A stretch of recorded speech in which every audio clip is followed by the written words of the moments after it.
Today we're going to be talking about the 12 principles of animation drawn from the book The Illusion of Life by Frank Thomas and Ollie Johnston.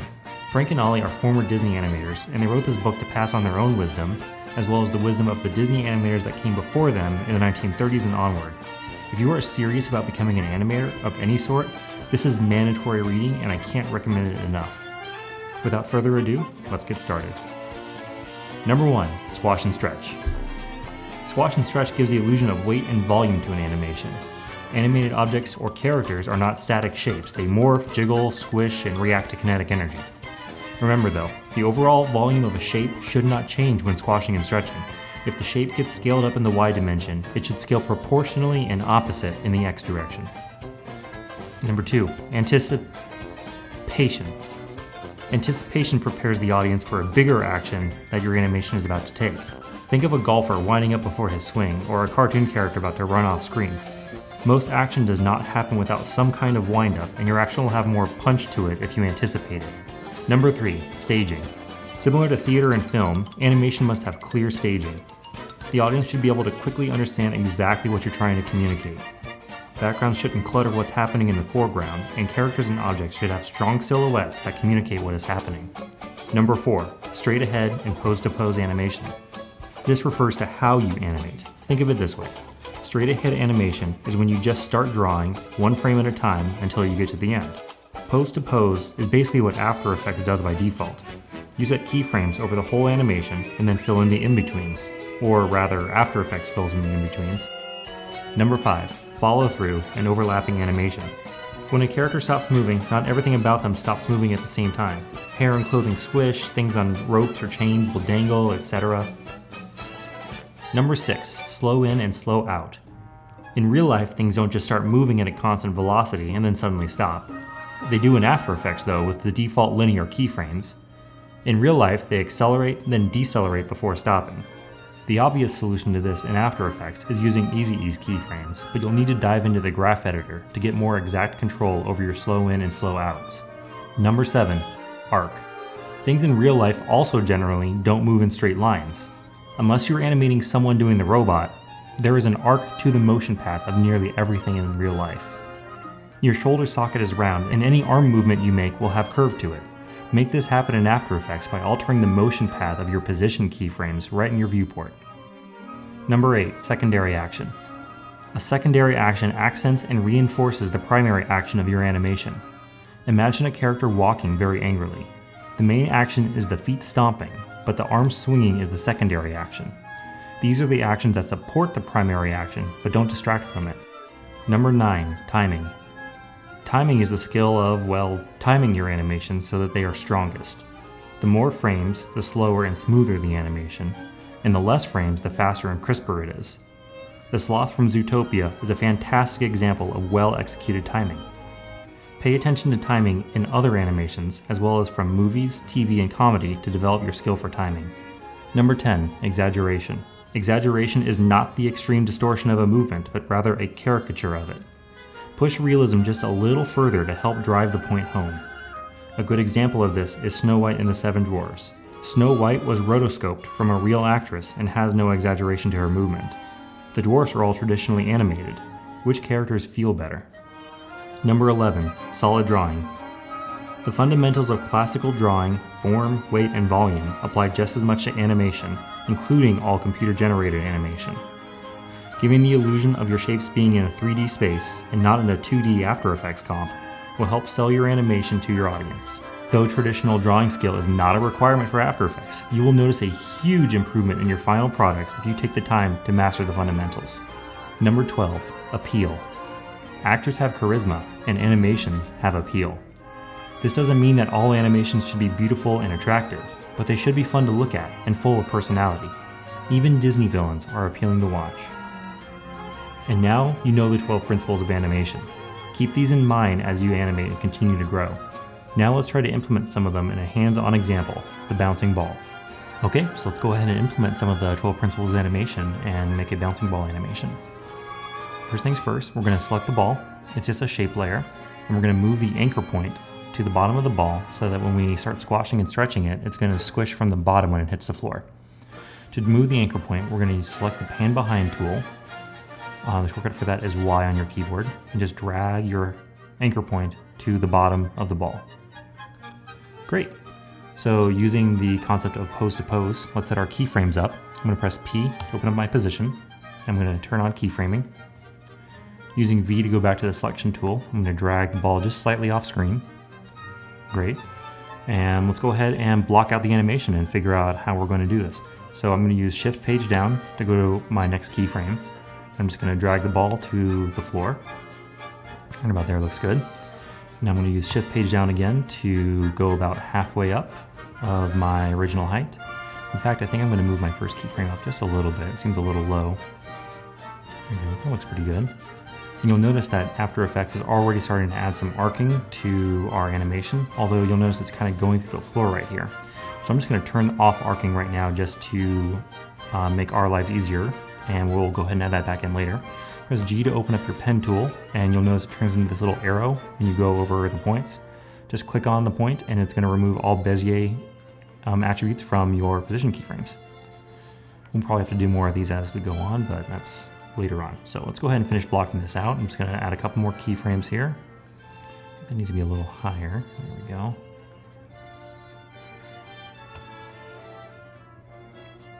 Going up about halfway again. And the timing on this isn't going to be just right. We're going to dial that in here in a minute. We're just trying to block out what we're doing and where we're doing it. All right, cool. Maybe one more little baby bounce.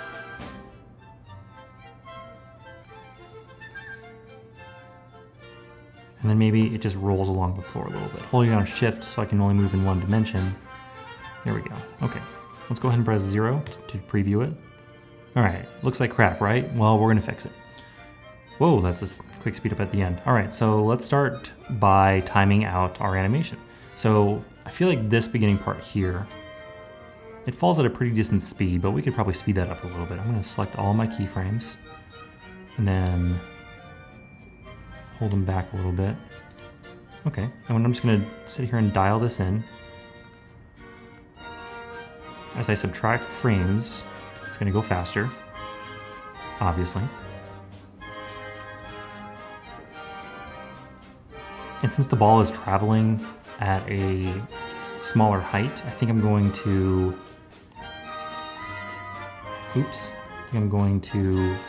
make these take a little less time. So let's take a look at that. So right now it falls pretty fast. There's a lot of motion happening and then it slows down noticeably. So let's subtract some more of those frames. Subtracted 2 just from that side, 2 from that side. And you just have to keep track of like which keyframes are your peaks and which ones are your valleys. Okay, so moving on. So let's see how that looks. Okay, so far so good. These gaps are still pretty large though, so let's go ahead and pull some of these out.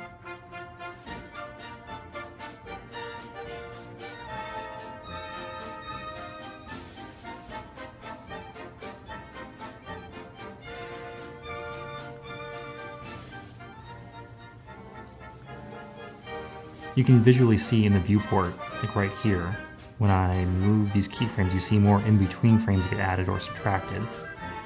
So you can kind of use that as like a gauge of your speed and how fast things are going.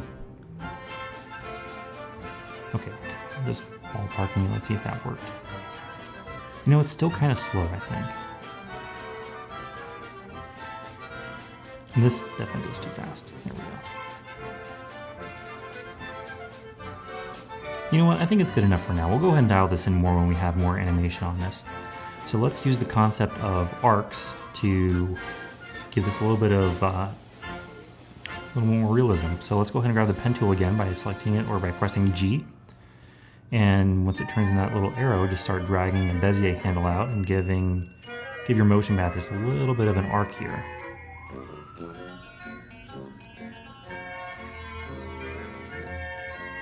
Not too much, you don't want this to be a plateau. Oops. If you click it again, of course, it's gonna fall apart. If you need to edit one and you don't want to turn it back into a linear path, just use your selection tool to select the keyframe. And only use the pen tool for that initial conversion. There we go. It's looking not bad. This is gonna help a lot, so let's go ahead and kind of want this one to be a little narrower. Maybe not that much. Yeah, that looks pretty good. I take it back. All right, let's play it back. All right, not bad.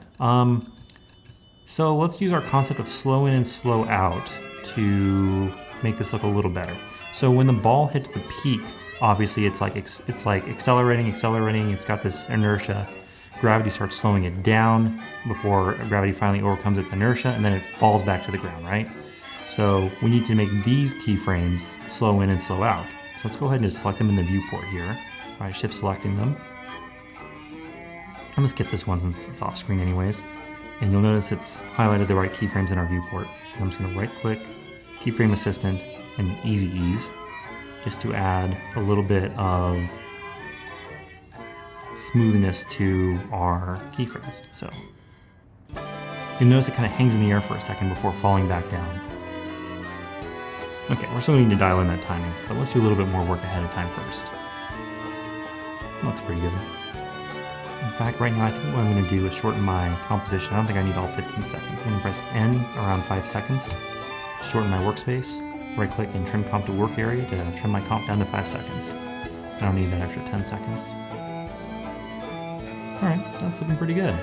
So let's go ahead and subtract more frames out of these. These kind of go a little slow for me.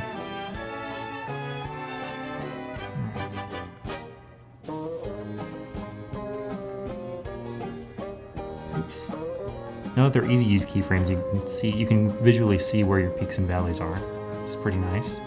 Let's see how that looks.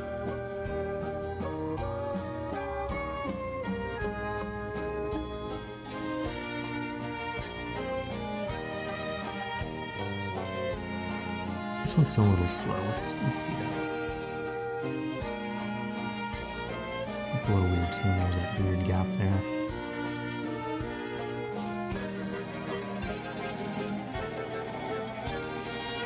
A lot of this is just a feel thing. You just gotta start messing with it and keep playing with it until it feels better. Alright, that's getting better, right? Yeah, that's looking pretty good. I think I can make this arc a little bit longer in the x-axis though. Let's go ahead and pull this out a little bit more so it's got a little bit more sideways momentum. I feel like it kind of hangs there. Alright, that's looking better.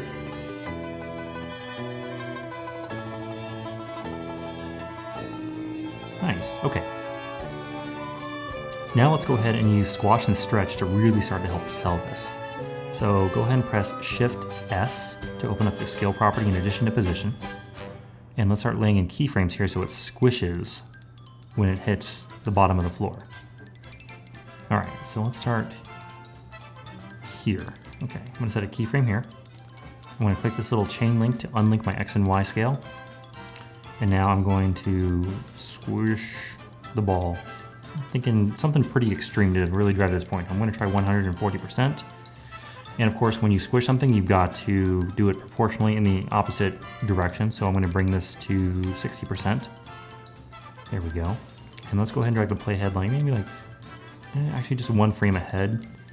And we're going to do the opposite, 60 in the x-axis, 140 in the y-axis. So it's like coming down, it's got some energy, it's stretching, and then it squishes. Now let's go ahead and move like 3 frames ahead here, about there. And we're gonna go ahead and give this an opposite effect. So let's go ahead and put this up to like 65 and 135 maybe. Okay, that's looking good. You'll notice, however, it's like not stretching in the direction that we want it to. So let's go ahead and press Shift R to open up rotation as well. And let's go ahead and rotate it so it's following our motion path. Set a keyframe there. And then on the floor, it should be 0 rotation because it's just squishing. And then when it comes off, it should be rotating like that. Let's see how that looks. So let's go ahead and dial in that rotation too. So we're going. There we go. Okay, now at the top of the arc, it should maybe be even or just a little bit in the negative here. And let's go ahead and make this like, maybe not squished a lot, just a little bit, like 5%. Just show some of that weight coming up. Okay, cool. And then on the way back down here, oops, let's Let's rotate it again. Or maybe like 80, 120, is that gonna be enough? Maybe like 75, 125. That looks pretty good. Okay, let's go ahead and press N in our work area and see how that's feeling. Oh, look at that, that's already looking better. Okay, let's go ahead and continue this out for the rest. So back right here, so it's going, and then right as it hits the floor, it squishes. So 0 out our rotation. Let's go ahead and knock this. What was our last squish at? 140, 160. Let's knock 10% off that. Make it 130 and not 170, 70. There we go. So now it's going, and then it comes off. We're rotating. We've got our speed going again. What did I do last time? 75, 125? I mean, you can just rewind and tell me that I'm wrong, but I'm gonna do 80 and 120. And at the top of the arc, we wanted this to kind of go back a little bit, and then maybe 105, 95 again. That felt pretty good. That's looking pretty good, right?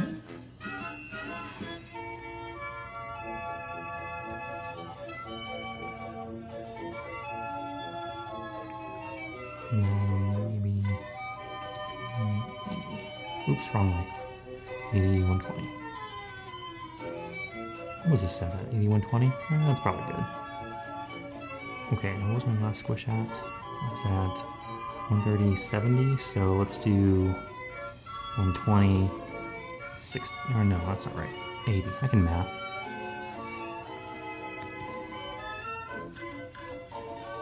There we go.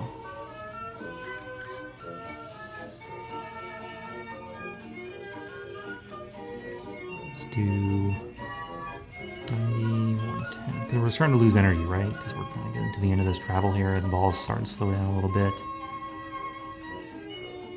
Maybe let's, instead of 105, let's do like 102, 98. It's subtle, but it just keeps it from being perfectly round.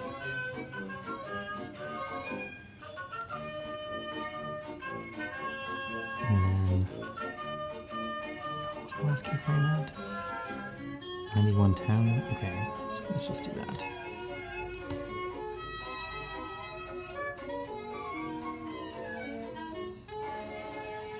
Okay, I think this is my last squish, right? So what was I at? 120, 80, so this should be the opposite, 110, 90. Put our rotation back to 0.